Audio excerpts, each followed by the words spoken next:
세계 증시와 우리 증시를 짚어보는 시간 5분 세계 증시입니다. 연합인포맥스 정윤교 기자와 함께합니다. 안녕하십니까? 안녕하십니까? 네.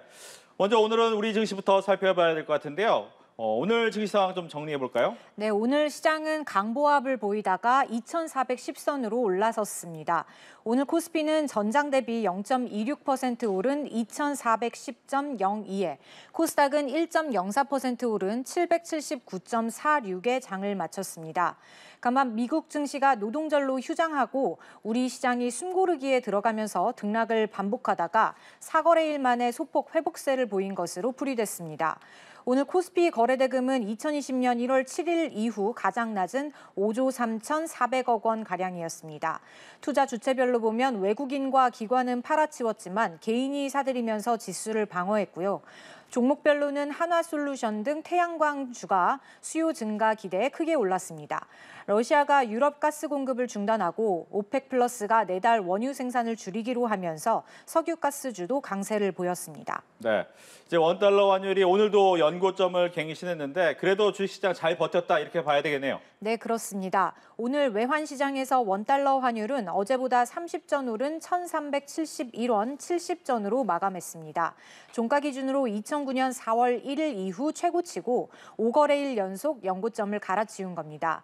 사실 오전 장중만 하더라도 원달러 환율은 중국의 외화 지급 준비율 하향 소식에 소폭 진정되는 모습을 보였는데요.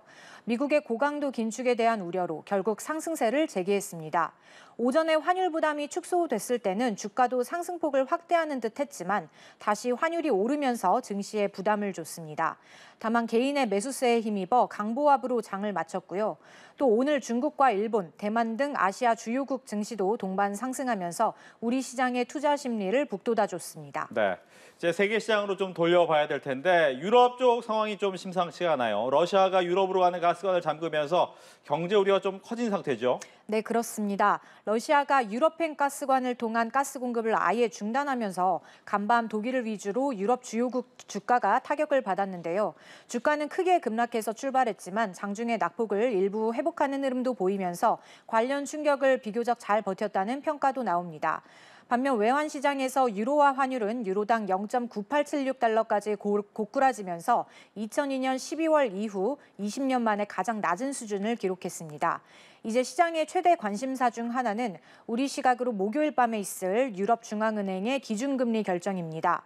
앞서 유로존의 지난달 소비자 물가지수가 1년 전보다 9.1%나 급등하면서 역대 최고치를 기록했고 러시아가 유럽에 대한 가스 공급을 중단하겠다고 발표한 만큼 이번 기준금리 결정은 그 어느 때보다도 주목도가 높습니다. 네, 말씀하신 것처럼 미국에서 잭슨 홀 미팅에 이어 이번 주 유럽중앙은행의 기준금리 결정 굉장히 많은 이 세계 금융시장이 관심을 갖고 또 긴축 공포가 시작되지 않을까라는 우려도 있을 것 같은데 어떤 부분이 좀 주목돼야 될까요? 네, 유럽중앙은행은 원래 일본은행과 마찬가지로 통화 완화 정책을 고수해왔던 것으로 유명했습니다.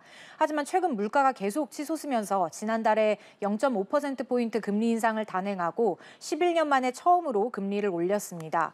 여기에 이달 초 발표된 물가지수가 또다시 역사상 최고치를 경신하면서 이번 금리 인상폭은 최소가 빅스텝 0.5%포인트 인상일 것으로 전망되고 있습니다. 또 자이언트 스텝 0.75%포인트 인상일 수 있다는 목소리도 나오고요.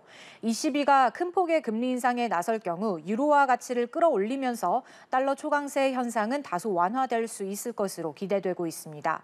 다만 금리 인상폭이 클수록 글로벌 긴축 공포, 경기 침체 가능성도 커질 수 있기 때문에 중앙은행의 고민이 깊어지고 있다고 할 수 있겠습니다. 네, 어제는 미국 증시가 노동절 휴장을 했고 오늘 이제 개장을 앞두고 있는데 지수 선물의 흐름 궁금합니다. 어떻습니까? 네, 오늘 아시아 시장에서 미국 주가지수 선물은 일제히 오름세를 보였습니다. S&P 500 선물, 나스닥 100 선물 등 주요 지수가 장중 1% 안팎의 상승률을 보였는데요. 미증시가 최근 내리막을 걸은 데 따라서 저가 매수세가 발생한 것으로 풀이됐습니다. 오늘 뉴욕 증시는 8월 S&P 글로벌 서비스 구매 관리자 지수, ISM 비제조업 구매 관리자 지수 등 주요 경제 지표를 주목하면서 변동성을 보일 것으로 예상됩니다. 네, 마지막으로 내일 주목해야 할 일정 소개해 주시죠. 네, 내일은 중국의 8월 무역수지 발표에 관심이 쏠립니다. 중국의 지난 7월 무역수지 흑자는 1,012억 달러로 관련 통계를 시작한 1987년 이후 7월 기준으로 최대치를 찍었는데요. 유럽의 에너지 위기, 중국의 코로나 봉쇄령 연장 등 악재가 산재한 가운데 내일 중국의 무역 수지가 긍정적으로 나올 경우 코스피는 다소 상승 탄력을 받을 수 있을 것으로 보입니다. 이외에는 유럽연합의 2분기 GDP와 고용률, 호주 2분기 GDP 등이 예정돼 있습니다. 네, 지금까지 5분 세계 증시였습니다. 연합 인포맥스 정윤교 기자였습니다. 잘 들었습니다. 감사합니다.